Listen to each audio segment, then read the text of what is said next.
Good day, faith friends. For today's gospel is about John chapter 6, 1 to 15.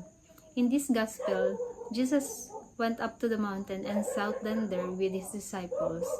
When he looked up, he saw a large crowd followed him. He asked his disciple Philip where to buy food for the people, but he already knew what to do. Philip is worried that they cannot give them food to eat. Other disciple Simon said to him that there is a boy who has 5 bread and 2 fish. Jesus let the crowd sit on the ground and took the bread and gave thanks. After this, he distributed to the crowd and also the 2 fish. After they finished, there are still many leftovers.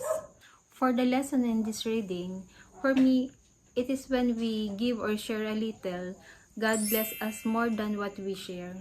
Not on the same thing we share, but in some other ways. Our Lord said, "Give and it will be given to you." For what we are doing to others is what we are doing to Him. Thank you for listening, and don't forget, God first.